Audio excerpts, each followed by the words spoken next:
কৃষ্ণ বাপ বান্ধৱ মোৰ গোপিনী সদ্ৰী গাই মাতৃ সমস্ত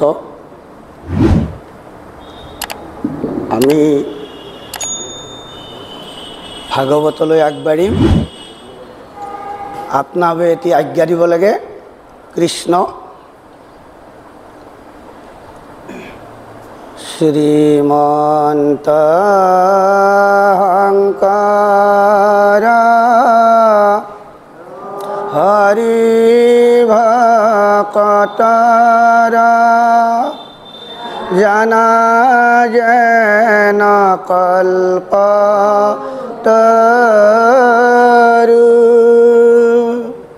তাহান্ত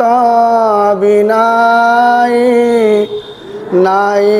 নাই নাই আমাৰ পৰম গুৰু তাহান্ত বিনাই নাই নাই নাই আমাৰ পৰম গুৰু। কৃষ্ণ কৃষ্ণ হৰি ৰাম। কৃষ্ণ এক দেৱ দুঃখ হাৰি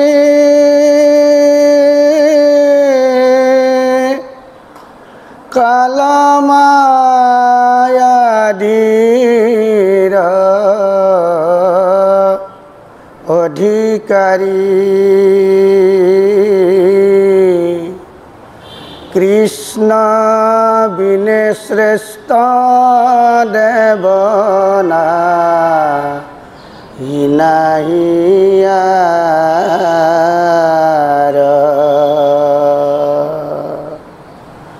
সৃষ্টি স্থিতি অন্ত কাৰি দেৱ তন্ত বিনয়ান নাহি কেব জানিবা বিষ্ণুহে সমস্ত জগতে হাৰ ৰাম জানিবা বিষ্ণুহে সমস্ত জগতে হাৰ। আজি 29 দিন আৰু আজি 29 দিনত সাংখ্য যোগৰ কথা আমি আলাপ আলোচনা কৰা যাব। সাংখ্য যোগ কপিল ভগৱন্ত পুৰুষে আই দেৱহূতিক সাংখ্য যোগ সম্পৰ্কত কৈ আছে। এ মত্ৰিয় বলন্ত শুনা ব্যাখৰ নন্দন এই মতে মাতৃৰ বুজিয়া প্ৰয়োজন কপিল ঈশ্বৰ মনে আনন্দিত ভৈলা সাংখ্য ভক্তি যোগমতে কহিবা কলৈলা। যে কপিল ঈশ্বৰে কি আনন্দিত হৈ মায়াকে সুধছে, দেৱহূতি আইয়ে সুধছে সাংখ্য ভক্তি যোগৰ কথা কহিবাক লৈলা। ভগৱন্ত বদতি শুনিও হবে আই। ভগৱন্তই কৈছে উত্তম ভকতি কহ তোমাত বুজাই যে উত্তম ভক্তি আই তোমাক মই বুজাই কম এ পুৰুষৰ যে ইন্দ্ৰিয় বৃত্তি সয় অজনমতে নিষ্কামে হৰিত প্ৰৱৰ্তয় এ ভগৱন্ত বদতি ভাগৱত ভক্তি তেৱে ইহা কবলয় অমক্ষতয় অধিক আতি গৰিষ্ঠ হয় যে দেৱহূতি আইক কপিল ভগৱন্ত প্ৰভুৱে কৈছে পুৰুষৰ সহজে ইন্দ্ৰিয় বৃত্তি সয় ইন্দ্ৰিয় বুলি কওঁতে আমাৰ পঞ্চ ইন্দ্ৰিয় নহয় তে যেনমতে নিষ্কামে হৰিত প্ৰৱৰ্তয় নিষ্কাম কামনা নোহোৱাকৈ হৰিত প্ৰৱেশ কৰিব লাগিব ভাগৱত ভক্তিদেৱে ইহাক বোলয় আৰু যি ভক্তিত কামনা নাই কামনা নোহোৱাকৈ ঈশ্বৰ কৃষ্ণদেৱৰ শ্ৰৱণ কীৰ্তন ভক্তি কৰা যাব তাকে কৈছে ভাগৱত ভক্তি দেৱহূতি আইৰ আগত কপিল ভগৱন্ত পুৰুষে কৈ আছে অ ৰাম লিংগ দেহা জীৰ্ণিত অল্পতে কৰয় এ অন্নপান গৰ্ভাগ্নিয়ে যেমন দহয় ভক্তি তেন মতে শ্ৰেষ্ঠ কহিল নিৰ্ণয় অ মোৰ পদ সেৱাত ৰাখি কহি তো যে ভক্তি তেন মতে শ্ৰেষ্ঠ কহিল নিৰ্ণয় কিহত শ্ৰেষ্ঠ যে নিষ্কামভাৱে কৃষ্ণক যে ভজব পাৰিব সেইটোৱে শ্ৰেষ্ঠ ভক্তি আৰু মোৰ পদে সেৱাত ৰসিক হিত তেনেকুৱাকৈ ভক্তি কৰিলেহে যে মোৰ পদ সেৱাত ৰসিক হিত হয় সেইটোহে আচল ভক্তি বুলি দেৱহূতি আইক কপিল ভগৱন্ত পুৰুষে কৈ আছে এৰাম এ অখুয়া এৰিয়া অন্যে প্ৰাণী ভাবে ওৰাম মোৰ নাম গুণক সদায় মাত্ৰ গায়ে হাৰুজ্য মুখ্যক মোৰ ইচ্ছা নকৰয় বিৰল ভকতি মাতৃ আৰাকে কহয় যে ভক্তিও পাঁচবিধ আছে নাচে ভক্তি যে সাৰূপ্য আমি কিটো ভক্তিত আচলতে শ্ৰেষ্ঠতা পাম হা এতে কৈছে যে অখুয়া এৰিয়া অন্যে প্ৰীতি ভাবে মোৰ নাম গুণক সদায় মাত্ৰ গায়ে অখুয়া ভাববিলাক এৰি মোৰ নাম গুণ যি মতে গায়ে সদায় হাৰুজ্য মুখ্যক মোৰ ইচ্ছা নকৰয় বিৰল ভকতি মাতৃ আৰাকে কহয় এ দেখি থাকে ঘৰ দিব্য ৰূপ বিতোপন প্ৰসন্ন বদন চাৰু অৰুণ নয়ন মই হমে কথা বাৰ্তা কহিয়া থাকয় মক্ষয় আদি কৰি তৃণ সমান গণয় এ মোৰ মনোহৰ হাস্য সুন্দৰ আলয় তাখম্বৰ মন প্ৰাণ টানি আনয় ৰাম এতেকে মুখ্যক যদি ইচ্ছা নকৰয় তভ পুনু ভকতিতে তাক মিলায়। ইমান এনেকুৱা ভক্তি কৰাৰ কথা দেৱহূতি আইক কৈছে। কৈ থকাৰ পাছতো যদি সেই ভক্তি নকৰি মোক্ষপদ নলয়, তেতিয়াহ'লে উপায়টো নাই না কিবা আছে উপায়? যে মোক্ষ আমাৰ শ্মশানবিলাকত লিখি দিয়ে গীতত, মোক্ষ ধ্যান মুক্তি। গতিকে এই নিষ্কাম ভক্তি কৰি আমি মুক্তি লোৱাৰ কাৰণে চেষ্টা কৰিব লাগিব। ইয়াকে কৈছে, হে ৰাম অবিদ্যা গুচিলে আন বিভূতি যতে ক, ভকতৰ পাছে পাছে ফুৰয় প্ৰত্যেক, যদ্যপি তেখম্বে তাক স্পৃহা নকৰয়,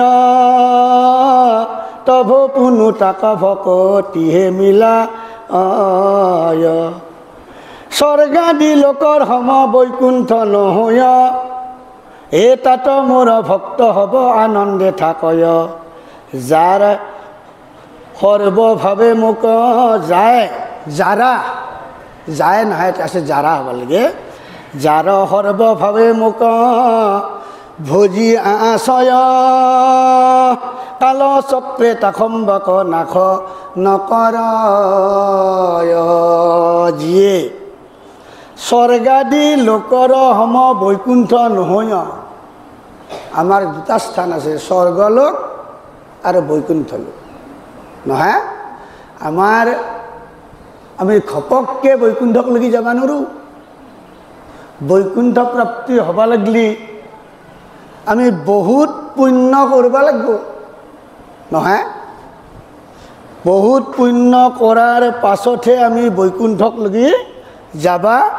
পাৰিম। কিন্তু এতে কৈছে স্বৰ্গাদি লোকৰ সম বৈকুণ্ঠ নহয়, তাত মোৰ ভক্ত হ'ব আনন্দে থাকয়। স্বৰ্গ আৰু বৈকুণ্ঠৰ পাৰ্থক্য আছে নহয়। কিন্তু প্ৰথমতে স্বৰ্গক লগি যাব আৰু বৈকুণ্ঠক লগি যাবিলাক কি হ'ব, তাত মোৰ ভক্ত হ'ব আনন্দে থাকয়। ক'ত? বৈকুণ্ঠত। বৈকুণ্ঠত দুখ বোলা বস্তু নাই, কেৱল আনন্দ, কেৱল আনন্দ। কৃষ্ণসম ভকতসকল, লক্ষীসম আই মাতৃসকল চিনবা আপুনি নৰে নহয়। আৰু যাৰ সৰ্বভাৱে মোক ভোজে, যিয়ে মোক সৰ্বভাৱে ভজিয়া থাকে, কাল চক্ৰে তাখম্বক নাশ নকৰয়। যিয়ে মোক সদায় নিষ্কামভাৱে ভক্তি কৰে, কেনেকৈ ভক্তি কৰিব লাগিব ইয়াৰ এই সাংখ্য যোগৰ পাছতে দেৱহূতি আইক সুন্দৰকৈ ক'ব কেনেকৈ ভক্তিটো কৰিব লাগে। কপিল ভগৱন্ত পুৰুষে বুজে দিব কেনেকৈ ভক্তি কৰিলেহে মোক পোৱা যাব, অৰ্থাৎ কৃষ্ণক পোৱা যাব। যে কাল চক্ৰে তাখম্বক নাশ নকৰয়, কালেও তাক নাশ কৰিব নোৱাৰে যদি ঠিক তেনেকুৱা ভক্তি কৰে। অ ৰাম ইহ পৰলোকে সুখ ভাৰ্যা পুত্ৰ ছয়, সমস্তকে এৰিহিত মোহক ভজয়। এ তাখম্বৰ মৃত্যু হন্তে পৰমই পাৰ, অভক্তৰ কদাচিত নাহিকে নিস্তাৰ। দেৱহূতি আইক কৈ আছে, কি কৈছে? ইহ পৰলোকে সুখ ভাৰ্যা পুত্ৰ ছয়। ইহ পৰলোকে, ইহলোকতো নাহে, পৰলোকতো ভাৰ্যা পুত্ৰ ছয় সুখত থাকিব পাৰোঁ। কেনে কি কৰিলি? যে সমস্তকে এৰি যিটো মোহক ভজয়। আজি শিৱ পূজা কৰছোঁ, কালি নাৰায়ণ পূজা কৰছোঁ, পৰহিদিনা কিবা পূজা কৰছোঁ, তাৰে পাছত একদিন আমি আৰু কি কৃষ্ণকো ভজনা কৰছোঁ। নহ'ব, নহ'বতো মই কোৱা নাই, নহ'বতো কৈছে কপিল ভগৱন্ত পুৰুষে কৈছে। মায়েকক সেই বুলি কৈছে সমস্তকে এৰি যিটো মোহক ভজয় সমস্ত বাদ দিব লাগিব বাদ দি এক কৃষ্ণক ভজবা লাগিব তাকম্বৰ মৃত্যু হন্তে কৰ মই পাৰ তেতিয়া অভক্তৰ কদাচিত নাহিকে নিষ্ঠাৰ সেইভাৱে ভক্তি কৰিলি মই তেওঁলোকক পাৰ কৰি লৈ যাম সুন্দৰকৈ আৰু অভক্ত বুলি কাক কৈছে আমি নানান যিটো কৰোঁ এইটো ভকত নহয় অভক্ত বুলি কৈছে তাৰ ভগৱন্ত কপিলে কৈছে মায়াকক তাৰ নিস্তাৰ নাই বুলি কৈছে কদাচিত নিস্তাৰ নাই বুলি কৈছে অ ৰাম পৰম পুৰুষময় আত্মা জগতৰ মোক এৰি আনক ভজয় জিত নৰ সমস্তৰে আত্মাময়ী নহয় কিন্তু সমস্তৰে আত্মাতে মই যিহেতুকে প্ৰৱেশ কৰি আছোঁ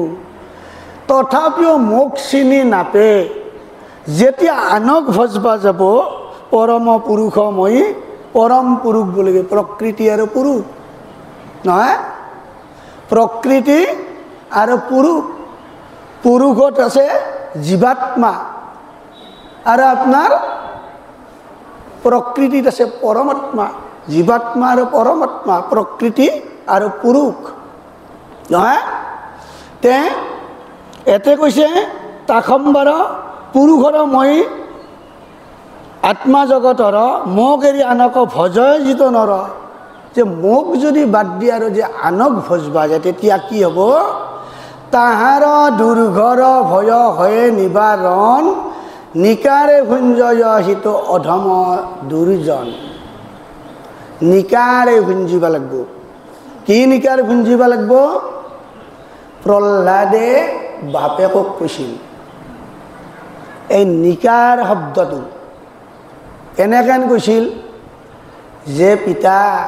তই মোক পৰ্বতৰ পৰাও ফেলে দিলি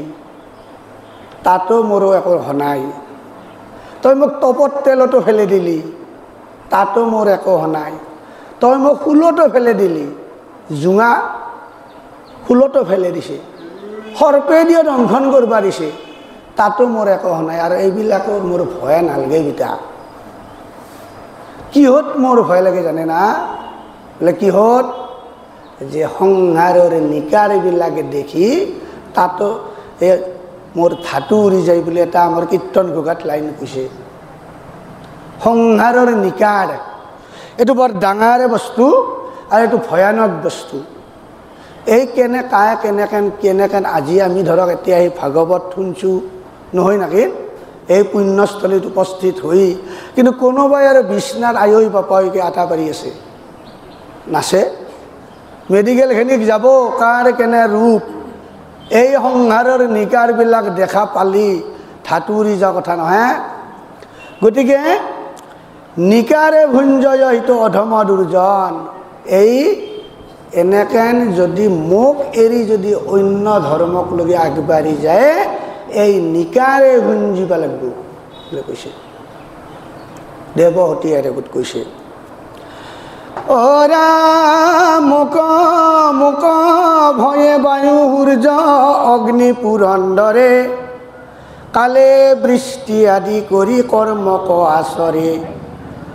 এহি মোৰ ঐশ্বৰ্য জানিবা সাধু ছয় কুশলৰ অৰ্থে মোৰ চৰণ ভজ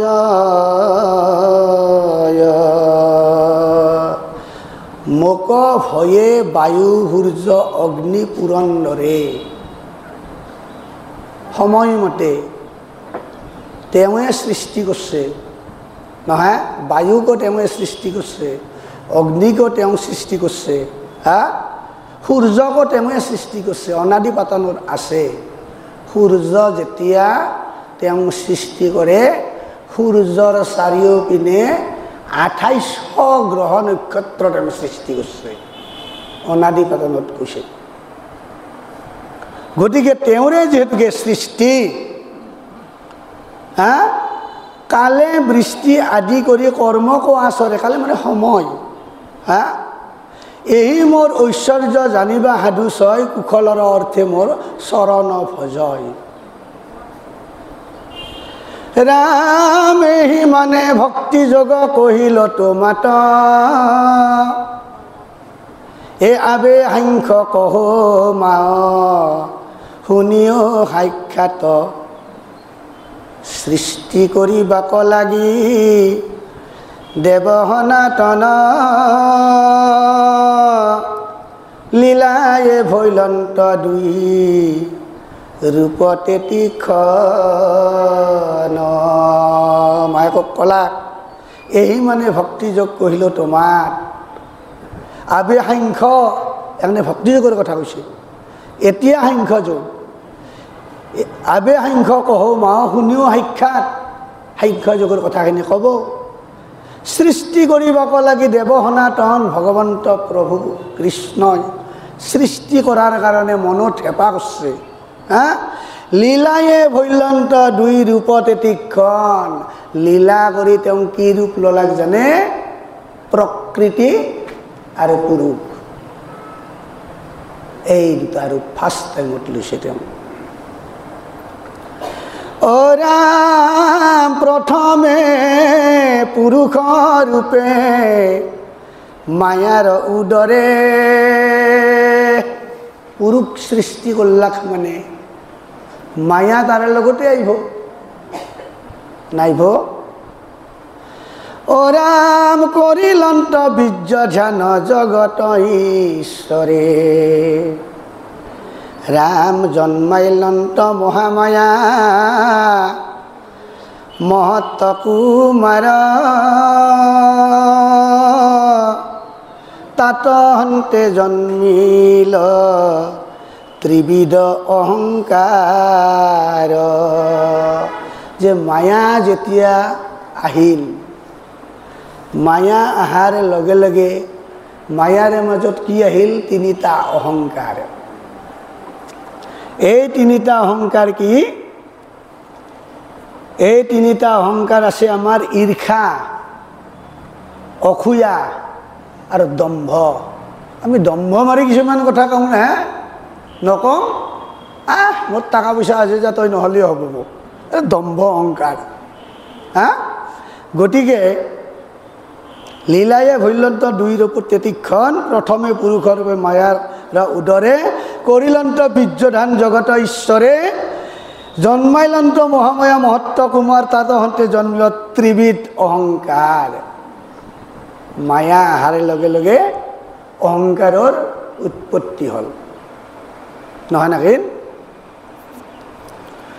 অ ৰাম এহি মতে আন তত্ত্ব হব উপজিল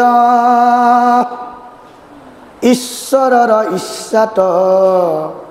হবে হুয়ায়ে কমিল জন্মাইল ব্ৰহ্মাণ্ড গোট আতি জ্যোতিময় এ বহু কাল জলে হিতু নৃশ্ৰেষ্ঠে আশ্ৰয় এই মতে আনো তত্ত্ব হ'ব উপজিল আন তত্ত্ববিলাকো মায়াৰ পৰাই সৃষ্টি আহিল জন্মাইলন্ত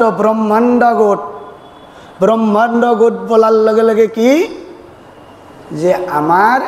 আপোনালোকে পাৰ হৈ গৈছোঁ আমি কি যে ব্ৰহ্মকল্প বৰাকল্প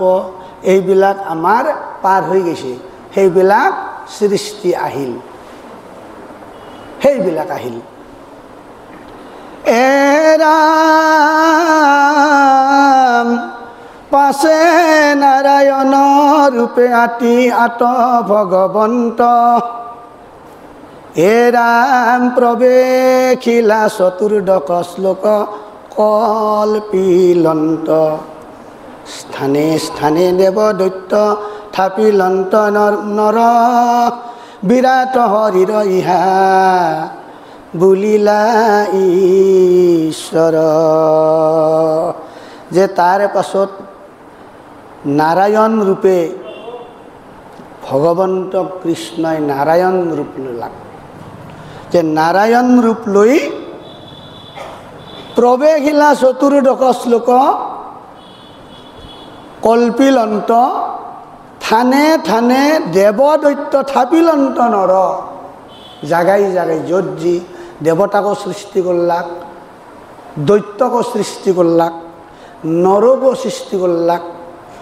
আৰু বিৰাট শৰীৰ ইহা বুলিলা ঈশ্বৰ এক এইবিলাক সব সৃষ্টি আহি গেল এটা এটাকে এইটো কথা দেহাত বুজিবা দিয়া মন দেৱহূতি আইক কৈছে এইবিলাক কথা আহি তুমি দেহাতে আছে মন দিবা সাংখ্য কথা নৰয়াবে শুনা প্ৰয়োজন যে সাংখ্য যোগৰ কথাবিলাক শুনা প্ৰয়োজন আছে কেনেকুৱা প্ৰয়োজন আছে অন্তৰে জামি ভগৱন্ত জগত আধাৰ ভক্তি বীৰ কোটি তাৰ তাক কৰিয়া বিচাৰ আমি আপোনালোকে ভক্তিটো বিচাৰ বিবেচনা কৰিব পৰা ক্ষমতা আমাৰ আছে নাছে কিটো ভক্তি কৰলি শাস্ত্ৰই আমাক কিটো জ্ঞান দিছে এই জ্ঞান মতে বিচাৰি কৰি আমি ভক্তিটো ল'ব নহয় ও ৰাম হৃদয়ত সাৱধানে চিন্তিবা সদায় এই মানে তাৎপৰ্য জানিবা আই হৃদয়ত বিচাৰ কৰি যিখিনি কথা আই মই কৈছোঁ সেইখিনি কথা সদায় কৰি যাবা এই মানে তাৎপৰ্য জানিবা আই ব্ৰহ্মা নাৰদৰ আগে যি সাংখ্য কহিলা বিদুৰত মৈত্ৰীয় তাহাক নিবেদিলা আৰু মৈত্ৰীয় ঋষিৰ আশ্ৰমত বিদুৰ মহাভাগক মৈত্ৰীয় ঋষিয়ে এইখিনি কথা কৈ আছিল আৰু এই কথাখিনিয়ে কপিল ভগৱন্ত পুৰুষক মাক দেৱহূতি আহি সুন্দৰকে কৈ আছে ও ৰাম হেহি সাংখ্য দেৱহূতি মাতৃৰ আগত কপিল ঈশ্বৰে আবে কহিলা বেকত সাংখ্য শুনি দেৱহূতি পুচন্ত দুনাই আৰু এক কথা বাপ কহিও বুজাই তেতিয়া এখিনি কথা দেৱহূতি আহি বুজি পাইছে পাই মাজতে আৰু প্ৰশ্ন এটা কৰিছে কি প্ৰশ্ন কৰিছে সাংখ্য শুনি দেৱহূতি পুচন্ত দুনাই দেৱহূতি আহি কপিল ভগৱন্ত পুৰুষক এটা সুধছে কি সুধছে আৰু এক কথা বাপ কহিও বুজাই বাপা এটা কথা আৰু মোক বুজি পাওঁ নাই মোক তুমি বুজাই দিবা লাগিব এই প্ৰকৃতি পুৰুষ দুইৰ এৰা এৰি নাই কহিও বুজাই এৰাম প্ৰকৃতি পুৰুষ দুইৰ এৰা এৰি নাই অন্যে অন্যে আশ্ৰয় কৰিছে একে ঠাই নাহি ভিন্ন ভাৱ যেন জলৰ খৰ প্ৰকৃতি পুৰুষ দুইৰ এই পতন্তৰ যে কি কথা উঠছে বুজি পাইছোঁ যে প্ৰকৃতি পুৰুষ দুইৰ প্ৰকৃতি পুৰুষ জীৱাত্মা পৰমাত্মা এই দুটাতো এৰা এৰি নাই না আছে এৰা এৰি নাই অন্যে অন্যে আশ্ৰয় কৰিছে একে ঠাই হা অন্যে অন্যে মোত পৰা গৈছে তেওঁৰ তাতে সোমাইছে তেওঁৰ তাৰে পৰা গৈছে আৰু কাইবাৰ তাতে সোমাইছে কাইবাই চিনি পাইছে নাকি যে এই আত্মাটো মোৰ আছিল চিনি পাইছে নেকি পাওঁ নাই যে এৰা এৰি নাই উদাহৰণ এটা দিছে কি নাহি ভিন্ন ভাৱ যেন জলৰ ৰসৰ যে আপুনি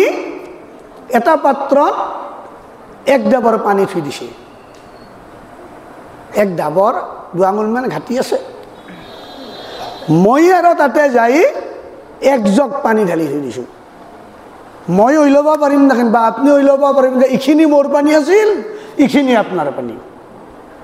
হৈ ল'ব পাৰিব নেকি সেইকাৰণে কৈছে নাহি ভিন্ন ভাৱ যেন জলৰ ৰসৰ প্ৰকৃতি পুৰুষ দুইৰ এই পতন্তৰ। আৰু প্ৰকৃতি আৰু জীৱাত্মা আৰু পৰমাত্মাৰো এই একে, এৰা এৰি নাই। এই পানীৰ লগত উদাহৰণ দিছে যে এইটো মোৰ পানী, এইটো আপোনাৰ পানী। যেনেকৈ আপুনি চিনি ল'ব নোৱাৰে, ঠিক এই জীৱাত্মা আৰু পৰমাত্মাকো আপুনি চিনি ল'বা নোৱাৰে। অৰা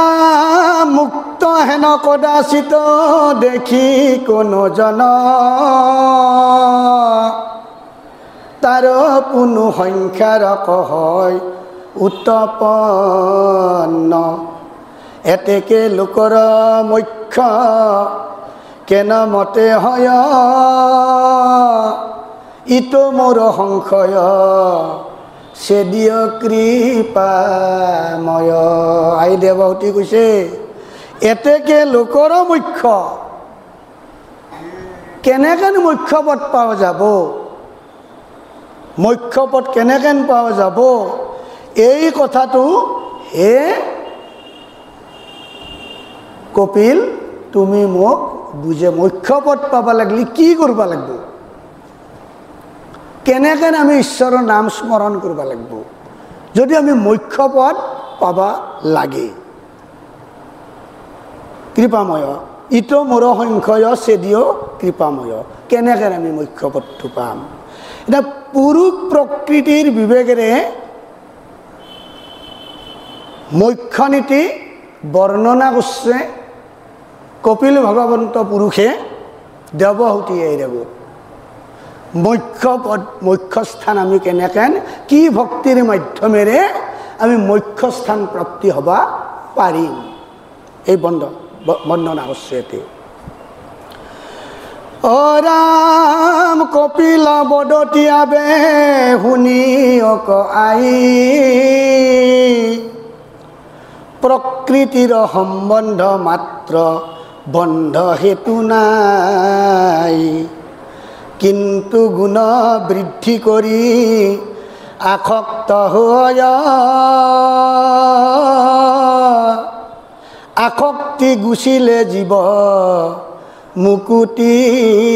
পায়। আসক্তিবিলাক আমাৰ নহ'ব লাগিব। আসক্তি মানে কামনা। চাওক, এতে কপিল ভগৱন্ত পুৰুষে মায়াকক কৈছে কিন্তু গুণ বৃদ্ধি কৰি আসক্ত হয়, আৰু আসক্তি গুচিলেহে জীৱ মুকুতি পায়। অৰ্থাৎ কামনা নোহোৱাকৈ ভক্তি কৃষ্ণৰ শ্ৰীচৰণত কৰিব কৈছিল। কিন্তু আমাৰতো কামনা থাকেৱে না নাথাকে? থাকে, কিবা এটা উদ্দেশ্য থাকে নহয়? ঠিক তেনেকৈ সত্য যুগত কৰ্দম ঋষি আহোঁজী যোগ সাধন কৰিছিল, তেওঁলোকৰ কামনা আছিল ন যে সুন্দৰী কন্যা একজন তেওঁক বিয়া কৰাৰ কাৰণে পাৱাৰ কাৰণে ভগৱন্ত প্ৰভুৰ তেওঁক একদম নিমজ হৈ আছিল। আৰু আমাৰ শাস্ত্ৰত কৈছে কামনা কৰিয়ে যিয়ে কৃষ্ণক ভজয় পুৰন্ত কামনা অতি সত্য হয়, কল্পতৰু বৃক্ষ হেন সবাতো সমান, মাগন্তা জনকে দিয়ে ফলদান। কিন্তু কামনাটো আপোনাৰ কেনেকুৱা কামনা হ'ব লাগিব এইখিনি অলপ বুজাত দৰকাৰ। নিষ্কাম ভক্তিৰ মাজেদি, সকাম ভক্তি আৰু নিষ্কাম ভক্তি দুটা নহয়? এই নিষ্কাম ভক্তিৰ মাজেদি ঈশ্বৰক যদি ভকতে যদি কিবা বিচাৰে, সেনেহ'লে ভকতৰ মনৰ কামনা বাসনা পূৰণ কৰা বুলি শাস্ত্ৰই কিন্তু কথাটো কৈছে নহয়? ইয়াতে কৈছে আসক্তি গুচিলে জীৱৰ মুক্তি পাই। কামনাবিলাক যেতিয়া আমাৰ নোহোৱা হ'ব তেতিয়া আমাৰ মুক্তিৰ লগে লগে, মুক্তি পোৱাৰ লগে লগে আমি ক'ক যাব পাৰিম? মোক্ষ ধামক লৈ যাব পাৰিম। মুক্তিৰ পাছতে মোক্ষধাম আমাৰ শ্মশানৰ যদি ভাল শ্মশানৰ গেটত মোক্ষধাম বুলি লেখা আছে তাতে যাব পাৰিম অ ৰাম এতেকে সাধন কহ প্ৰভু আছে কৃষ্ণ তেওঁক অ ৰাম এতেকে সাধন কহ শুনা কৰি মন সাৱধান এতেকে সাধন কহ শুনা কৰি মনক বান্ধি বেলেগ পৰ্যায়ত মনটো নাজৈ আহি তুমি এক মনত শুনা মোক্ষ প্ৰাপ্তি কেতিয়া হ'ব পাৰিবা অ ৰাম একান্ত সাধুৰ সংগ লয় সৰ্বক্ষণ যে একান্ত ভকত হবে নিৰ্গুণ কৃষ্ণৰ গুণ গাৱে সদা বখীয়া যথাত বৈকুণ্ঠক পৰিহৰি যোগীৰ হৃদয়েৰি থাকা হৰি সাক্ষাৎ তথা একান্ত হ'ব লাগিব এতিয়া একান্ত হ'ব লাগিলে আপুনি আমি কি কৰিব লাগিব আইসকল বাপুসকলে বা শৰণ লৈছে নাই লৈছোঁ 10 বছৰ আগতে লৈছোঁ শৰণ লৈছে 10 বছৰ আগতে কিন্তু আচল বস্তু কি জানে না শৰণ ললি একান্ত হ'ব নোৱাৰে শৰণ ললি একান্ত হ'ব নোৱাৰে আইসকলো নোৱাৰে বাপসকলো নোৱাৰে ভকতৰ সংগ লোৱাৰ পিছতহে একান্ত হ'ব পাৰিব সেইকাৰণ মাধৱদেৱ মহাপুৰুষে কৈছে একান্ত ভকত হবে নিৰ্গুণ কৃষ্ণৰ গুণ গায়ে সদা বখীয়া যথাত বৈকুণ্ঠক পৰিহৰি যোগীৰ হৃদয়েৰি থকা হৰি সাক্ষাৎ তথা যে কি কৰিব লাগিব আমি সংগ ল'ব লাগিব কি কাৰ সংগ বিষ্ণু ভকতৰ সংগ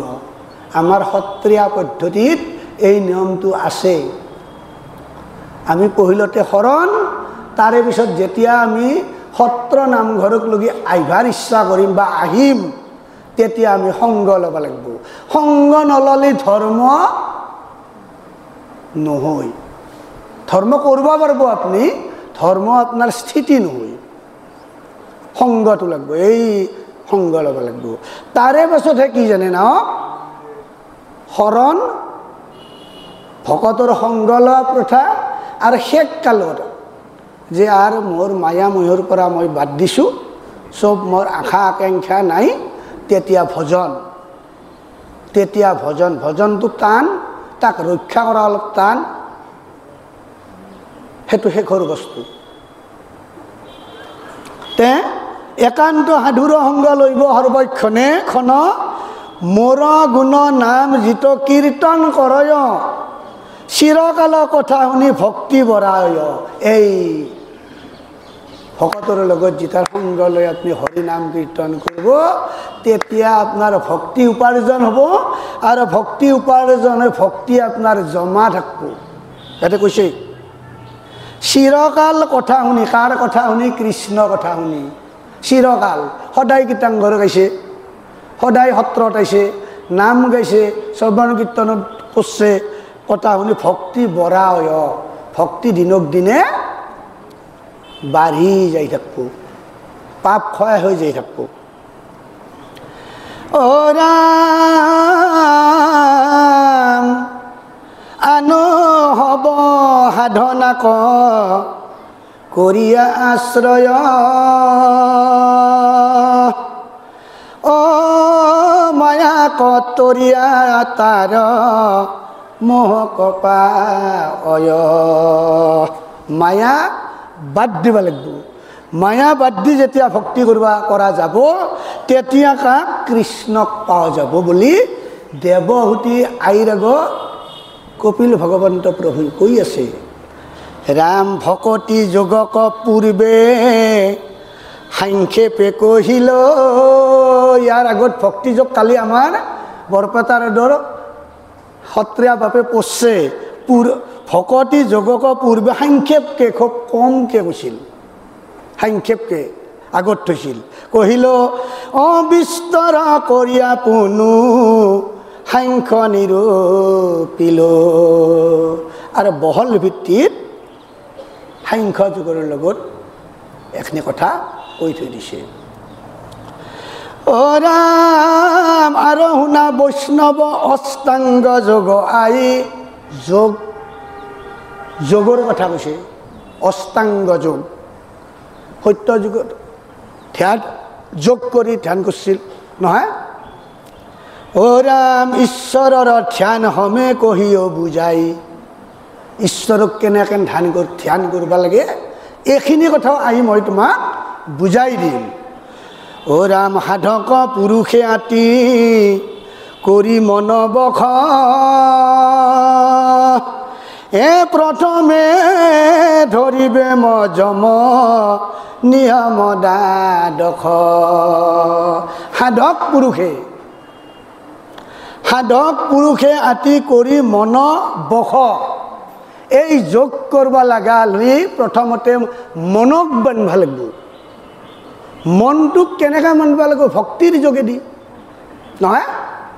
মনক বান্ধিব লাগে মন যাতে ককো নাযায় কেৱল ঈশ্বৰৰ তাতে থাকে এই আৰু আটাইতকৈ ডাঙৰ বস্তুৱে হৈছে মনটোক বান্ধা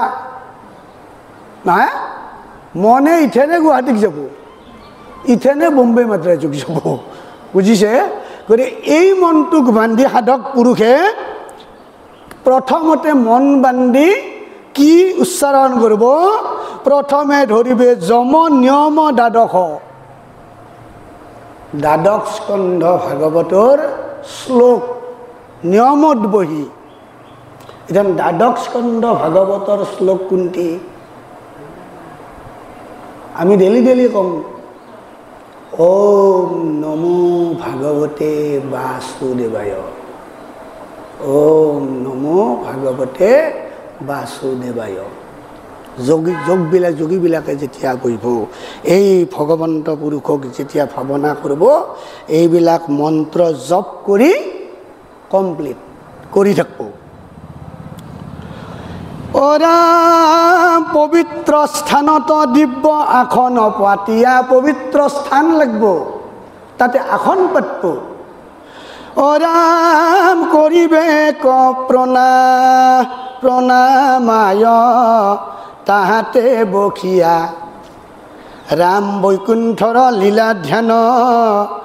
কৰি ঘনে ঘন এৰা মনৰ মলক হবে কৰিবে কন্ন চাওক কি সাংঘাতিক কথা কৈছে পবিত্ৰ স্থানত বহিব লাগিব আসন পাতি কায় বৈছিল কায় মনক বান্ধিছিল শুক মহামুনিয়ে যেতিয়া গংগা নৈৰ পাৰত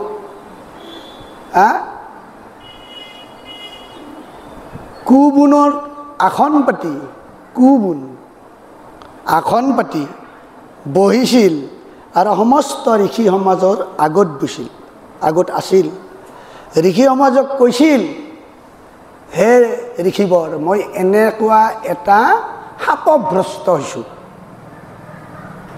ইয়াৰ পৰা পৰিত্ৰাণ পোৱাৰ কাৰণে আপোনালোকে মোক কিবা এটা উপায় দিব লাগে তেতিয়া ঋষি সমাজে কাইবাই কৈছে আপুনি বলি দিয়ক বলি দিলে আপোনাৰ পুণ্য হ'ব কাইবাই কৈছে যে আপুনি পূজা কৰক আপোনাৰ পুণ্য হ'ব এই পাপৰ পৰা আপুনি মুক্তি পাব এনেকৈ নানান ধৰণৰ নানা মুনিৰ নানা মত বুলি যে এষাৰ কথা কয় এইবিলাকত কিন্তু ৰজা পৰীক্ষিতৰ মনত অলপো সুম নাই তেতিয়া সেনেকৈ বহি থাকোঁতে শুক মহামুনি দিগম্বৰ লাংটা চুলিকেইটা জোতা ধৰৰ নিচিনা কম বয়সীয়া ল'ৰা তিৰি চুলি কেইজন মানে খেদি খিলখিলকৈ হাঁহি খেদি আনিছে এই শুক মহামুনি আগে দাউৰি আহি সেই পৰীক্ষিতৰ সভাত উপস্থিত হৈছে তেতিয়া শুক মহামুনি কিবা কৈছোঁ পৰীক্ষিত ৰাজাই নিজে বহা আসনখন মূৰত তুলি নি শুক মহামুনিক আগত বহিব দিছে বৈছে তেওঁৰ কথাখিনি কৈছে তেতিয়া শুক মহামুনিয়ে কি উত্তৰ দিছিল যে মানুহ জন্মেও 7 দিনতে মৰেও 7 দিনতে এতিয়া তোমাৰ 7 দিন বহু আছে এতিয়া তুমি মোৰ বাক্য যদি ৰাখা তেতিয়া তুমি ভাগৱত কথা শ্ৰৱণ কৰিব লাগিব 8 দিন 8 ৰাতি, তেতিয়া তুমি ইয়াৰ পৰা মুক্তি পাবা। তেতিয়া পৰীক্ষিত ৰাজাই এই শব্দটোত বৰ তৃপ্তি পাই শুক মহামণিক গুৰু মানি লৈ 7 দিন 7 ৰাতি ভাগৱতৰ কথা শুনে। আৰু শুনি 7 দিনৰ দিনাখন পৰীক্ষিত ৰাজাই জহে চকু মেলি চাই চতুৰ্ভুজ মূৰ্তি ভগৱন্ত পুৰুষক দেখা পায়। জহে চকু মেলি চাই, অন্য তেঁওৰি নাই। গতিকে এই কৰিবকে এতিয়া কৈছে কি যে পবিত্ৰ স্থানত দিব্য আসন পাতিয়া কৰিবকে প্ৰণায়াম তাহাঁতে বসিয়া বৈকুণ্ঠৰ লীলা ধ্যান কৰি ঘনে ঘন। বৈকুণ্ঠৰ লীলা ধ্যান বুলি ক'লেতকৈ আমি কি বুজি পাম? এই যে নিয়মমতে আমি ধ্যান কৰি আছোঁ, কৃষ্ণই বৈকুণ্ঠত কি লীলা কৰি আছিল, গোপিনীসকলৰ লগত কি লীলা কৰিছিল, দাম উদাম চিদাম বসু আমাৰ লগত গৰু চাৰবা যাওঁতে কি লীলা কৰিছিল, ৰাগ কিৰাত কি লীলা কৰিছিল, এই সমস্ত লীলাবিলাক মনেদি ভাৱনা আনি মনৰ মলক হবে কৰিবেক চন্ন। বৈকুণ্ঠৰ লীলাধাম কৰি ঘনে ঘন মনৰ মলক হবে কৰিবেক চন্ন। এই কৃষ্ণৰ লীলাবিলাক যেতিয়া স্মৰণ কৰি কৰি ধ্যান কৰি থাকিব, তেতিয়া মনৰ মলক, মনত যিবিলাক বেয়া ভাৱ আছে বা বেয়া মল আছে, এইবিলাক চব লাহে লাহে চাইড হৈ যাব।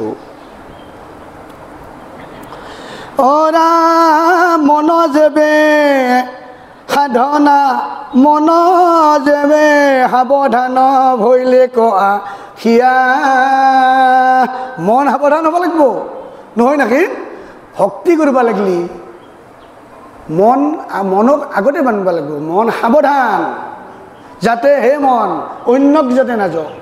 মই ঈশ্বৰৰ নাম শ্ৰৱণ কীৰ্তন কৰিব আহিছোঁ। ভৈলে ক আখিয়া নাখিকাৰ অগ্ৰে তেবে দৃষ্টি ক দেখিয়া। মনক বান্ধিব লাগিব আৰু ধ্যানত বহিব লাগিব। চকু দুটাই দি নিজৰ নাকৰ আগটোহে দেখা পোৱা হ'ব লাগিব, বাকী আপুনি একো দেখা নাপাব। এতিয়া কৈছে নাখিকাৰ অগ্ৰে, নাকৰ আগটো, তেবে দৃষ্টি ক ৰাখিয়া। নিজৰ চকু দুটাই দি নিজৰ নাকৰ আগটোহে দেখা পাব লাগিব, বাকী একো দেখা পাব নোৱাৰে। এনেকুৱা নিয়মত বহি ধ্যান কৰিব লাগিব। এনেকৈ দেৱহূতি আই কৈ আছে, অ ৰাম চিন্তি বেক ঈশ্বৰ কৰৰ অৰূপ বিতপন। অ সেই ৰূপে কহমা শুনা একমন। যে নাকৰ আগত চকু থৈ আহি ঈশ্বৰক চিন্তা কৰিব লাগিব। চিন্তি বগা ঈশ্বৰৰ ৰূপ বিতপন, সেই ঈশ্বৰৰ ৰূপটো, বিতপন ৰূপটো, আৰু সেই ঈশ্বৰৰ লীলাখিনি কি ক'ত কি লীলা কৰিছে, এইবিলাক স্মৰণ কৰি আহি থাকিব লাগিব এক মন হৈ। অ ৰাম শুনি অক পৰ নাৰী পৰম পবিত্ৰ। পৰ নাৰী না, শুনি অক নৰ নাৰী হ'ব লাগিছিল নেকি? হা দিলীপ, নৰ নাৰী হ'ব লাগিছিল নহয়, পৰ নাৰী আছে নহয়। আমি পঢ়োঁতে অলপ বস্তুকেইটা ধৰিব পাৰোঁ। এ ৰাম শুনি এক নৰ নাৰী পৰম পবিত্ৰ, এ তৃতীয় স্কন্ধৰ কথা কপিল চৰিত্ৰ। এ কলিমল বিনাশক আতপৰে নাই, জানি সাৱধানে শুনা হেলা নোযোৱাই। যে আজি ইয়াতে ভাগৱত, আজি ভাগৱত কাই পঢ়ব, অমুকে পঢ়ব, বা কালি নাম আছে সত্ৰত, কাইটা নাম আছে, হেলা কৰিব হাত দিছে, হেলা নকৰাকে জানি সাৱধানে শুনা হেলা নোযোৱাই। এই নামক এইবাৰ হেলা শব্দটো আনবাই হাত দিছে। শুনিয়ক তৃতীয় স্কন্ধৰ কথা, কপিল চৰিত্ৰ কলিমল বিনাশক আতপৰে নাই। কলিৰ মলমতি মনুষ্য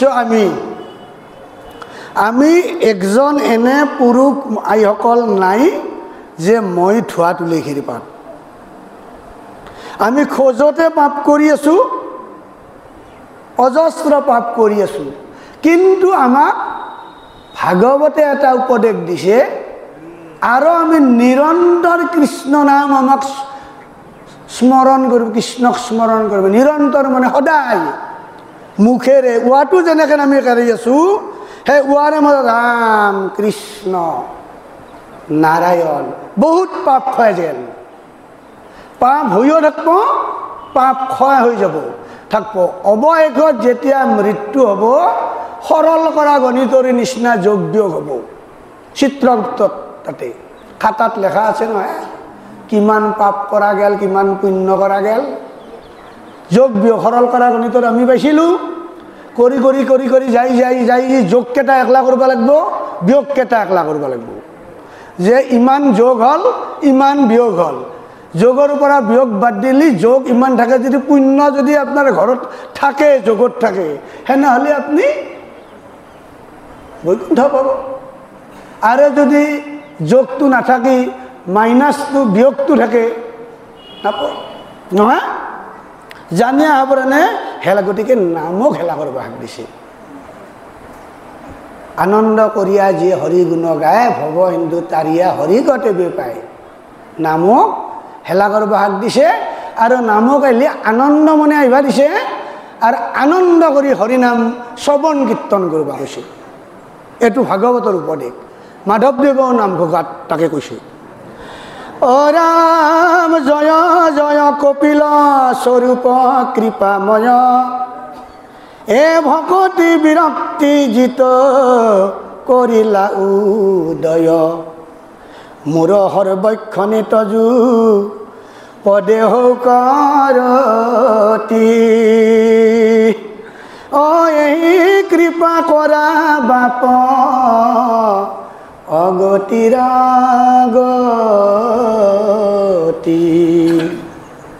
কায়ে কৈছে? কপিল ঈশ্বৰক দেৱহূতিয়ে কৈছে, তুমি যিখিনি কথা কৈছা বাপা মই ভালকৈ শুনছোঁ, গতিকে এইখিনি যাতে মই পালন কৰি যাব পাৰোঁ, হে মানে ভগৱন্ত পুৰুষ কপিল ঈশ্বৰ, তুমি এইখিনি মোক কৃপা কৰা, যাতে মই এইখিনি কৰি থাকিবা পাৰোঁ। হা, মত সৰ্বক্ষণে তজু পদে হৌক ৰতি, তজু পদে হৌক ৰতি, এই কৃপা কৰা বাপ অগতিৰ অগতি। এইখিনি কৃপা বাপ তুমি মোক কৰবা, যাতে মোক অন্য মনস্কই এইখিনিৰ পৰা আঁতৰক নেনিয়ে। এ ৰাম গোপাল চৰণে কহে গোবিন্দৰ দাস, ৰাম কৃষ্ণ বুলি চলা গোবিন্দৰ পাখ। গোপাল চৰণে এইখিনি দাঙি ধৰিছে ইয়াতে, আৰু দাঙি ধৰি তেওঁ কৈছে গোবিন্দৰ দাস। হা, গতিকে তেওঁ দাস হৈ চাকৰ হৈ তেওঁ ইয়াতে উত্থাপন কৰিছে। গতিকে এইখিনি উত্থাপন কৰোঁতে ভুল অপৰাধ বহুত হ'ব পৰা আছে। তেওঁ যে ৰামকৃষ্ণ বুলি চলা গোবিন্দৰ বাস, তেওঁলোকে ঈশ্বৰ ভগৱন্ত প্ৰভুক স্মৰণ কৰিছে। এতিয়া এটা আমাৰ সাংখ্যযোগখিনি শেষ হ'ল, বুজিছে ন? ইথেন দেৱহূতি আইক জ্ঞান যোগৰ কথা, জ্ঞান যোগ কথা, কেনেকৈ ঈশ্বৰৰ প্ৰতি জ্ঞান লাভ কৰিব পাৰি, ঈশ্বৰক কেনেকৈ সাধনা কৰিব পাৰি লাবা লাগে, কপিল ভগৱন্ত পুৰুষে আই দেৱহূতি আইক গোটেইখিনি কথা বিতংভাৱে ক'ব। কিন্তু সুৰটো লেচাৰীত আছে, বুজিছে না? কিন্তু পদবিলাক ঝুমুৰত আছে। আমাৰ কীৰ্তন ঘোষা বা ভাগৱত 4টা ছন্দ থাকে। এটা পদছন্দ, এটা লেচাৰী ছন্দ, এটা দুলৰী ছন্দ, এটা ঝুমুৰ ছন্দ। এইটো পদটো কিন্তু ঝুমুৰত আছে, কিন্তু পঢ়বা দিছে লেচাৰীত লিখি দিছে তাতে। গতিকে আমি আগবাঢ়ি যাওঁ।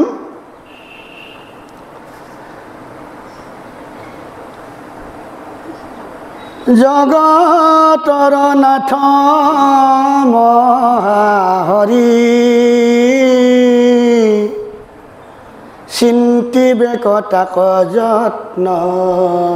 কৰি, প্ৰপন্ন বদন প্ৰফুল্ল যেন কমল। যে জগতৰ নাথ মহাহৰি, চিন্তিবে তাক যত্ন কৰি। জগতৰ নাথ মহাহৰি কোনি? কৃষ্ণ। মায়াকক কৈছে, তাক চিন্তা কৰবা কৈছে কি? প্ৰপন্ন বদন প্ৰফুল্ল যেন কমল। প্ৰপন্ন বদন, তেওঁৰ ৰূপটো প্ৰফুল্ল যেন কমল। কমল মানে পদুম ফুলৰ পাহিৰ নিচিনা, চকুজুৰি মুখমণ্ডলখন। এনেকৈ তেওঁৰ গোটেইখিনি কথা এতিয়া আনব। অৰুণ নয়ন প্ৰকাশয়, পদ্ম সুকুমাৰ গৰ্ভনয়, শ্যাম পদ্ম সুকমল গৰ্ভনয়, শ্যামল শৰীৰ যেন নীলয়ুত পল। কৃষ্ণ ৰূপটোৰ কথা কৈ আছে। শ্যামল শৰীৰ, নীল বৰণীয়া, মায়াকক কৈ আছে। আৰু কৈছে শংখ চক্ৰ গদা পদ্মধৰ, গাৱে পীত বস্ত্ৰ ৰুচিকৰ, কণ্ঠত কৌস্তভ প্ৰভা তৰ সূৰ্য সম। কি? শংখ চক্ৰ গদা, চাৰি হাতত চাৰিটা অস্ত্ৰ তেওঁৰ আছে। গাৱে পীত বস্ত্ৰ ৰুচিকৰ, পীত বস্ত্ৰ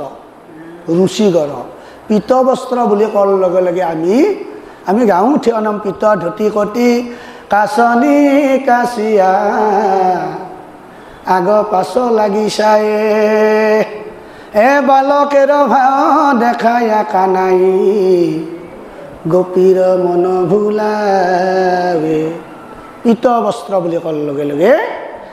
এই যে ভগৱন্ত প্ৰভু কৃষ্ণই পিন্ধা ধুতিখিনিৰ ওপৰত কঁকালত আগত দেখি অমলি থকা বৰ সুন্দৰ, পিছত দেখি টানি বান্ধে, সেইটো পীত বস্ত্ৰ বুলি কৈছে। গতিকে গাৱে পীত বস্ত্ৰ ৰুচি কৰ, কণ্ঠত কৌস্তভ প্ৰভাতৰ সূৰ্য। আমাৰ কণ্ঠত কৌস্তভ মুনিটো প্ৰভাতৰ সূৰ্যৰ নিচিনা জিলিকি আছে। সমস্ত ভগৱন্ত প্ৰভুৰ কৃষ্ণৰ গুণাগুণৰ কথা ক'ব। মকৰ কুণ্ডল কৰ্ণে জলে, শ্ৰীবৎস প্ৰকাশে বক্ষস্থলে, মাথে মণিময় কিৰীটিয়ে মনোৰম। মাথাত কিৰীটি, কি সুন্দৰে দেখা না, তেওঁৰ কি বক্ষস্থল না, এইবিলাক ৰূপ বৰ্ণনা কৰি, এৰাম অমূল্য ৰত্নৰ গলে হাৰ, বাহুত অংগদ চমৎকাৰ, আপাদ পৰ্যন্তে বনমালা প্ৰকাশয়। গলত বনমালা দিলে কথা কৈছে। কটি তলে জলে পীতবাস, এই পীতবাস কোনখান? কটি তলে, এই ওপৰত যিখান পীত বস্ত্ৰ বান্ধছে তাৰে তলৰ খণ্ড পীতবাস বুলি কৈছে। তাৰে তলৰ খণ্ড কটি তলে জ্বলে পিতবাখ যেন অগ্নি কৰে পৰ কাষ উপৰে তাহাৰ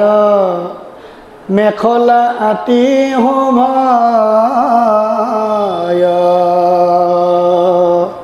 তেওঁৰ ৰূপ মায়াকক কৈ আছে ভগৱানৰ ৰূপটো কৈ আছে আৰু আই তুমি যেতিয়া ধ্যান কৰবা এইবিলাক ৰূপ মনত আনি থাকিব লাগিব তেতিয়াহে তোমাৰ ধ্যান ঠিক হ'ব উৰু দুই কৰি কৰ নয় চৰণে নুপুৰ জল কয় হে ৰাম অৰুণ বয়স প্ৰভু স্থিত সৰ্বক্ষ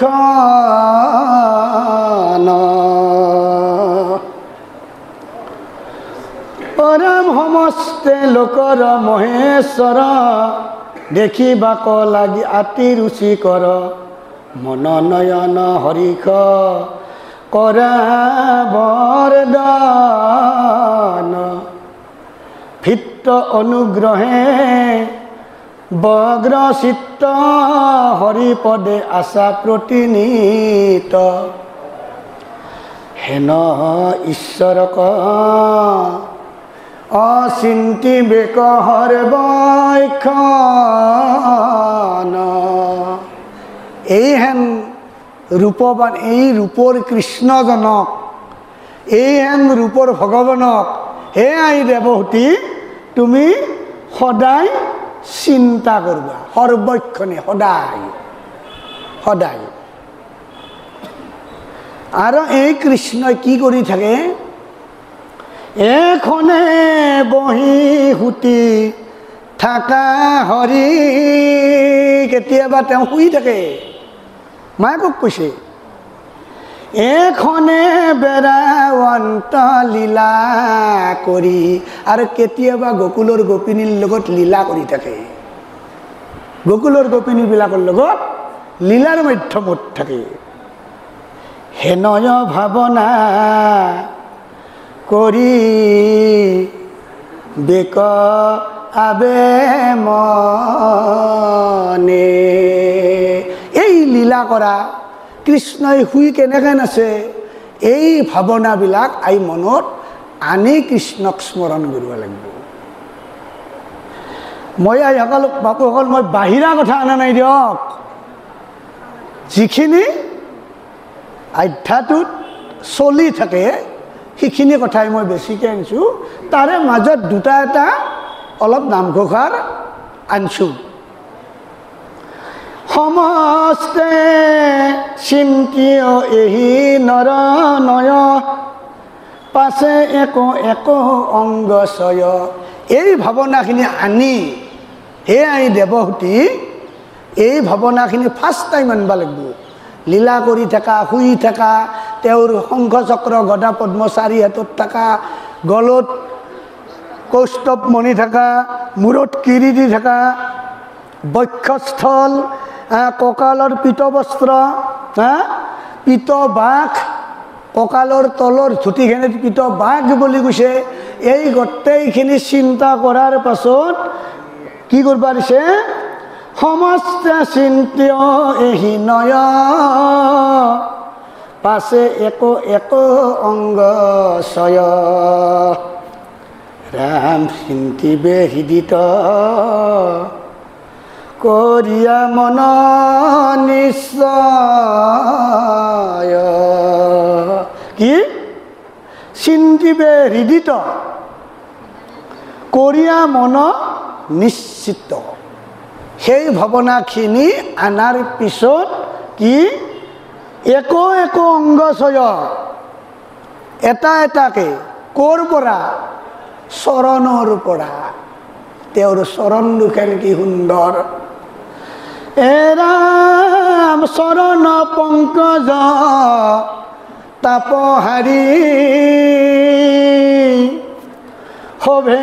তাত চিহ্ন হাৰি হাৰি ধ্বজ ব্ৰজ অংকুশ অজবয়াৰ কমল তেওঁৰ পদতলত কি চিহ্ন আছে হা ধ্বজ ব্ৰজ অংকুশ এইবিলাক চিন তেওঁৰ নাচে সেই তাৰে পাছত এই ভাৱনাখিনি আনাৰ পাছত দেৱহূতি আহি কপিল ভগৱন্ত পুৰুষে তাৰ পাছত এটা এটা কৰি অংগ চিন্তা কৰিব দিছে এটা এটাকে অৰাম উন্নত ৰকত নখচয় তাৰ কান্তি লাগি প্ৰকাশয় তেওঁৰ নখৰ উন্নত ৰকত নখচয় এই নখকেইটা তেওঁৰ কি সুন্দৰকে জিলকি আছে ও ৰাম ও হৃদয়ত যত আছে ঘোৰ অন্ধকাৰ এই নখৰ উজ্জ্বল পোহৰে তেওঁৰ হৃদয়খন যদি আন্ধাৰ কৰিব ৰাখিছিল এই নখৰ উজ্জ্বল পোহৰে তেওঁৰ সমস্ত উজ্জ্বল কৰি ৰাখছে আন্ধাৰৰ পৰা পোহৰ কৰি ৰাখছে সেই কথাখিনি কৈছে অৰাম জাত জন্মিলন্ত তীৰ্থেশ্বৰী অৰাম পাছে তাংক হৰে হিৰে ধৰি লোভিলন্ত সুখ অ নাহি কয় তাৰ পাৰ তীৰ্থেশ্বৰী মানে গংগাক কৈছে তেওঁৰ পৰাই সৃষ্টি হৈছে গংগাৰ নহৈছে আৰু পাছে তাংক হৰে হিৰে ধৰি এই গংগাই যিটো গতিত আছিল সমস্ত তেওঁ ভাঙি ছিঙি লৈ গেলা হৈ শিৱই তেওঁৰ যিটো শক্তি গংগাৰ যিটো শক্তি কিছু পৰিমাণে ধৰি ৰাখছে হিৰেদি ধৰি ৰাখছে শিৱই লোভিলন্ত সুখ নাহি কয় তাৰ পাৰ আৰু এই ৰূপবিলাক যেতিয়া এটা এটাকে আহি তুমি চিন্তা কৰবা তেতিয়া সুখ পাবা পৰম আনন্দ পাবা অৰাম এ জংঘা দুই লক্ষ্মী কৰে ধৰি জংঘা দুই লক্ষ্মী কৰে ধৰি কৃষ্ণৰ লগততো লক্ষ্মীও আছে নাচে এ মৰ্দন কৰন্ত অল্প কৰি মৰ্দন টাপা টিপা লক্ষ্মী আইয়ে নিজৰ স্বামীক অলপ এনেকেন টাপা টিপা কৰি দিছে উৰুত তুলিয়া এ জগত অ জননীয়া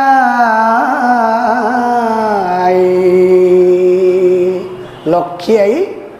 এই ভগৱন্ত প্ৰভু কৃষ্ণৰ মাথাটো অলপ উৰুত লক্ষ্মী আইৰ উৰুত লৈ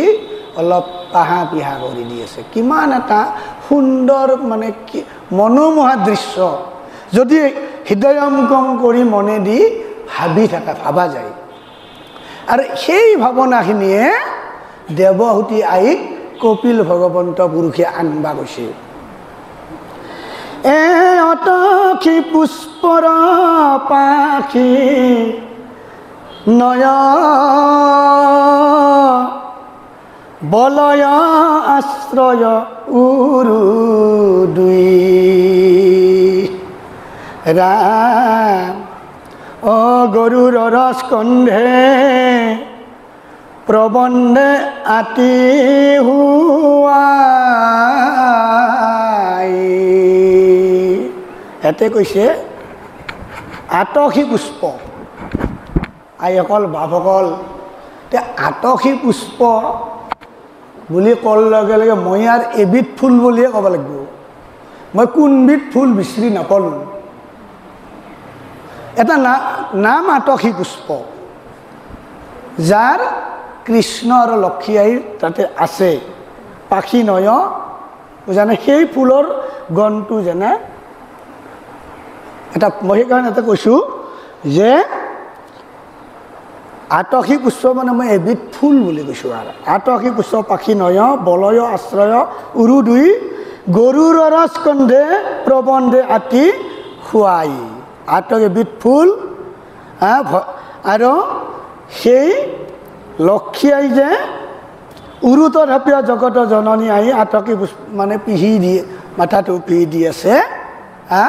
সেই পিহি দি থাকোঁতে সেই এটা সুন্দৰ ফুলৰ ঘ্ৰাণ যিটো ফুল কৈছে আতসী পুষ্প বুলি কৈছে এবিধ ফুল বুলি কৈছোঁ মই আৰু যেনে তাৰ এটা সুন্দৰ মলয়া এটা গছ যেনে বনমালা দিল্লীৰ তেওঁৰ এটা যেনেকুৱা ঘ্ৰাণ পায় নহয় মালা দিল্লীৰ তেওঁৰ এটা ঘ্ৰাণ আছে নহয় চাৰি হৃদয় বৈকুণ্ঠক বিচৰি যাতে এটাই স্থিৰ কৰি গৈছিল য'ত তুলসীৰ গণ যিটো দুৱাৰমুখত তুলসীৰ গণ পাওঁ বাটত তাতে ভগৱন্ত প্ৰভু আছে গতিকে তাতে আমি সোমাই যাওঁ এইবিলাক আছে ৰাম এলম্বিয়া আশয় পিত বাখ এ উপৰে মেখলা শুবৰ নয় হেন কটি তল চিন্তি বেক ঈশ্বৰ কাপোৰ যিখন পিতবাক পিন্ধছে গোটেই এইখিনি এই কটি তল চিন্তি বেক ঈশ্বৰ ঠিক এটা এটাকে অংগ একেলগে সাধ্য আইছে নহয় নাকি এৰাম ভুৱন আশ্ৰয় উদৰত নাভিৰদ দেখি ভাল মত জাত জন্মি আছে লোক অপদ্ম গুৰুতৰ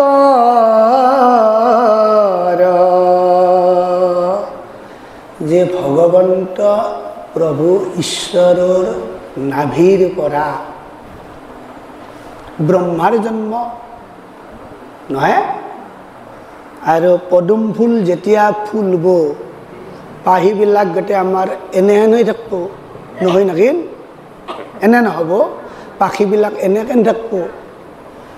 এই ভগৱন্ত এই যে পদুম ফুলটো এনেকৈ আছে তলটো এইটো ভগৱন্ত প্ৰভুৰ নাভিটো ঠিক তেনেকুৱা বুলি কৈছে এটা গাঁত হৈ তলত দেখি সোমাই আছে কৈছে নাভি হ্ৰদ দেখি ভাল মত জাত জন্মি আছে লোক পদ্ম গুৰুতৰ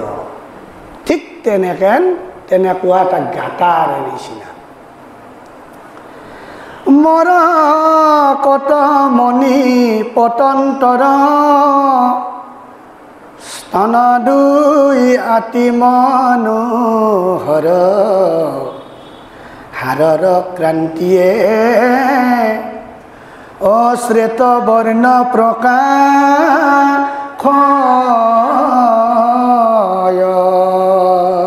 স্তন দুই আতি মনোহৰ বক্ষস্থলখিনি ভগৱন্ত প্ৰভুৰ খুব নৰম লগা খুব মনোহৰ চাই থাকিলে চাই থাকিবৰ মন বক্ষস্থ স্তন দুই আতি মনোহৰ হাৰৰ ক্ৰান্তিয়ে শ্বেত বৰ্ণ প্ৰকাশ হয় শ্বেত বৰ্ণ প্ৰকাশ হয় এৰাম লক্ষ্মীৰ নিবাস উৰুস্থলে শুক্ল শ্ৰী বৎসৰ কান্তি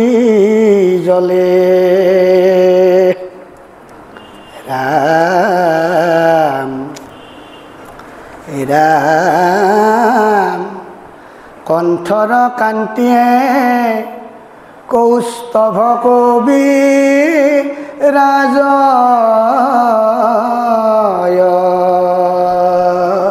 আৰু লক্ষ্মীৰ নিবাস উৰুস্থলে শুক্ল শ্ৰীবৎসৱ কান্তি জ্বলে কণ্ঠৰ কান্তিয়ে কাণৰ কৌস্তভক বিৰাজয় উজ্জ্বল কৰি ৰাখছে বাহুত বলয়া তাৰ যত মন্দৰ গিৰিৰ ভ্ৰমণত বাহু দুখেন পৰ্বতত আহৰণ কৰিলে মন্দৰ পৰ্বত গিৰি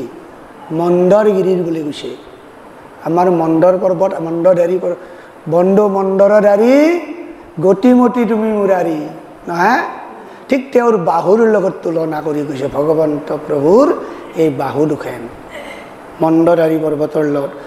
যাতে সেই বাহু দুখেনিত মন্দধাৰী পৰ্বতৰ শৃংগটোৱে তাতে যেনেকৈ পৰ্বত আৰোহণকাৰী বাগব পাৰে তেওঁৰ বাহু দুখনিতো তেনেকৈ ভ্ৰমণত বাগব পাৰি হৈ আছে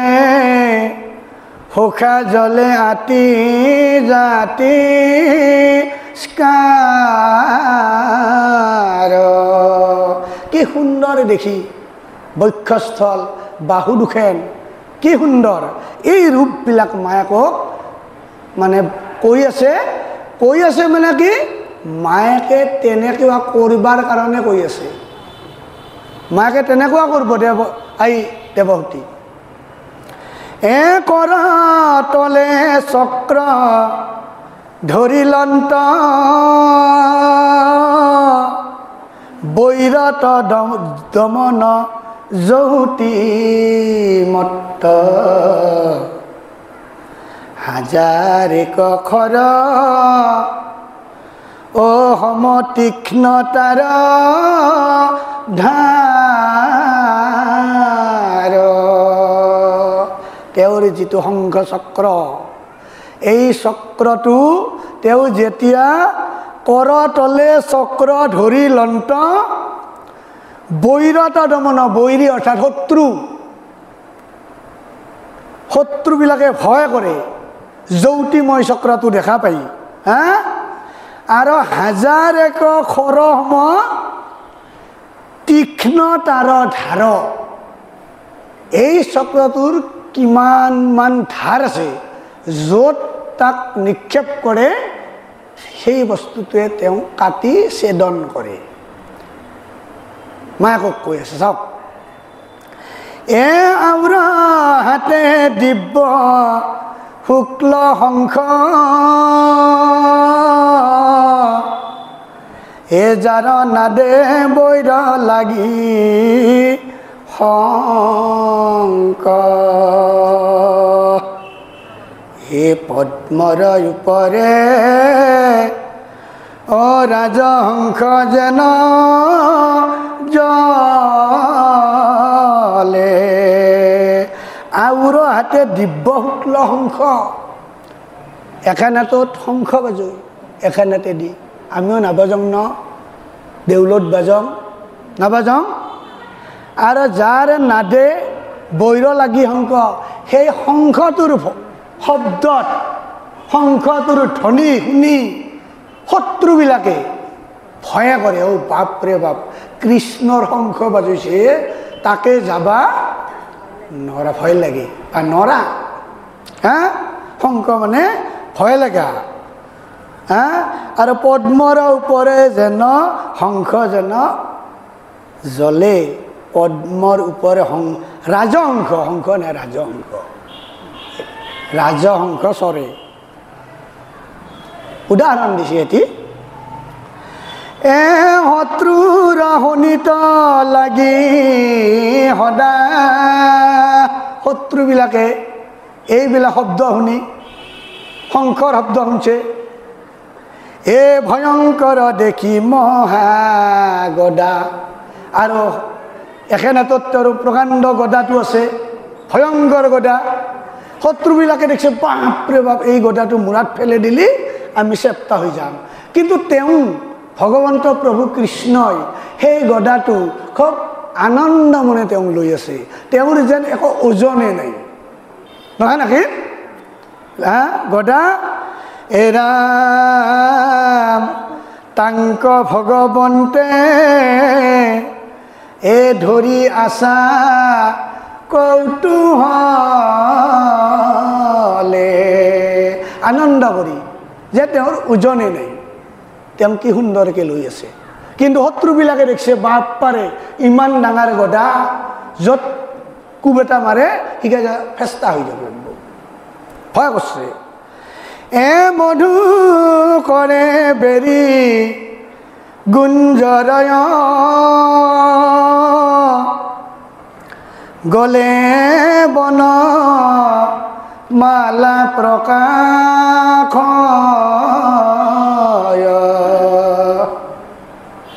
মুখ পংক জক চিন্তি বেক কেখবৰ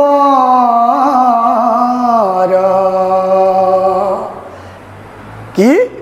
মধু কৰে বেৰি গুঞ্জৰয় গলে বনমালা প্ৰকাশ হয় আহি তোৰ গলত বৰ সুন্দৰ এটা বনমালা আছে আৰু মধু কৰে গুঞ্জৰবিলাকে চাৰিওপানে ঘূৰি আছে এই বনমালা ডেলিৰ কাষে কাষে গুণ গুণ গুণ গুণকৈ মানে একবাৰ পৰে আৰু উৰে যায় একবাৰ পৰে আৰু উৰে যায় এনেকৈ নাচে এনে আৰু মুখ পংকজক চিন্তি খবৰ গতিকে এইবিলাক ধ্যানটো আহি আনবা লাগিব আৰু মুখমণ্ডলটো তেওঁৰ চিন্তা কৰিব লাগিব এইটো অধ্যায়ত ঝুমুৰতো লেচাৰী ঘৰত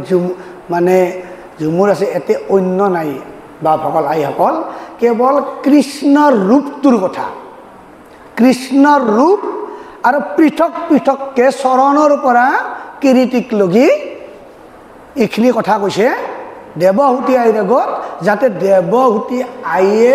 ঠিক তেনেকুৱা ধৰণে ভগৱন্ত প্ৰভুক চিন্তা চৰ্চা কৰে মকৰ কুণ্ডল কৰ্ণ তলে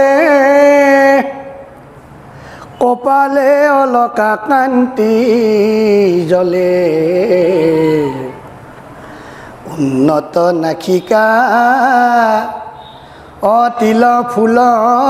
সম ৰখ এৰাম কটি কুটিল কুণ্ডলে বেৰি ছয় নয়ন দুটয় পদ্ম নয় উপৰত ভ্ৰম মদনৰ যেন চাপ এৰাম কৰিবে লাগিছা কৃপা দৃষ্টি ঐ অমৃতৰ যেন হৈ বৃষ্টি নাখ যায় ঘোৰ সংহাৰ ৰৰ তিনি তাপ এইবিলাক আহি এনেকৈ যেতিয়া আপুনি ভাৱনাবিলাক আনি ভগৱান চিন্তা চৰ্চা কৰবা তেতিয়া আমি বা আপুনি এই তিনি তাপৰ পৰা মুক্তি পোৱা যাব এতিয়া তিনি তাপ কি সেইটো আমি জানিব লাগিব সত্য ৰজ তম এই আমাৰ এই তাপকেইটা পৰা আমি মুক্তি মানে তাপৰ পৰাও মুক্তি পাম গতিকে সময়ো আইসকল বাপসকল হৈছে সভাপতি মহোদয় এটা মোক ইংগিত দিছে গতিকে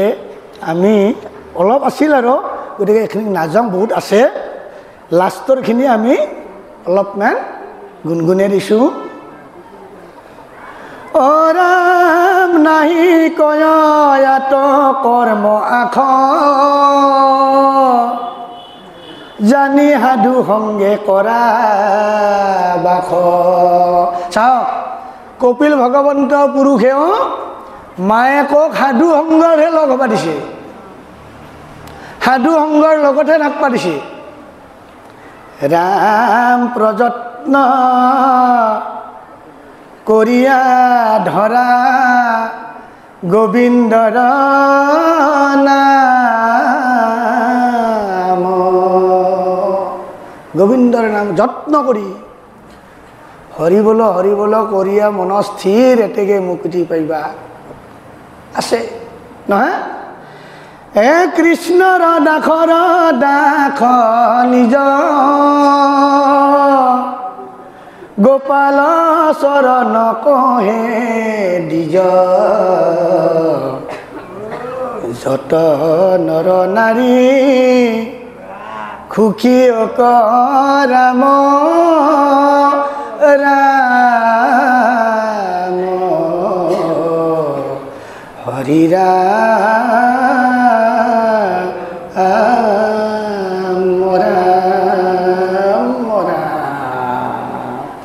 যে গোপাল চৰণ দিজে আমাক এইখিনি কথা সুন্দৰকৈ ইয়াত প্ৰতিষ্ঠা কৰিছে। আইসকল মনত থাকিব নহয় বাপুসকল, যে ভগৱন্ত প্ৰভুক আমি কেনেকৈ ভক্তি কৰিব লাগে গোটেইখিনি কথা কোৱাই গৈছে। ঠিক তেনেকৈ যদি আমি কৈ থকা যায় কৰা যায় আমাৰ মুক্তি সুনিশ্চিত। গতিকে আইসকল এৰিলোঁ।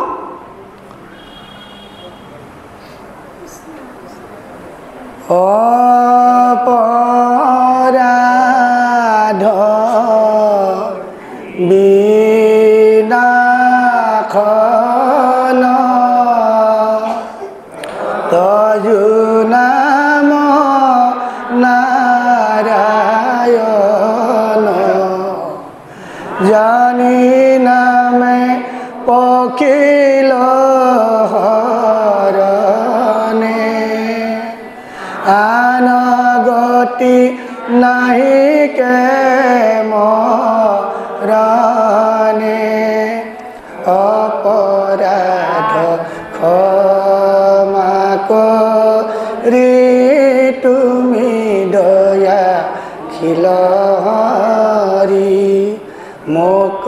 ৰক্ষা কৰি শৰণে, ৰাম ৰক্ষা কৰি শৰণে, শ্ৰীমন্ত শংকৰ হৰি ভকতৰ জানা যেন কল্প তৰু, তাহান্ত বিনাই নাই নাই নাই আমাৰ পৰম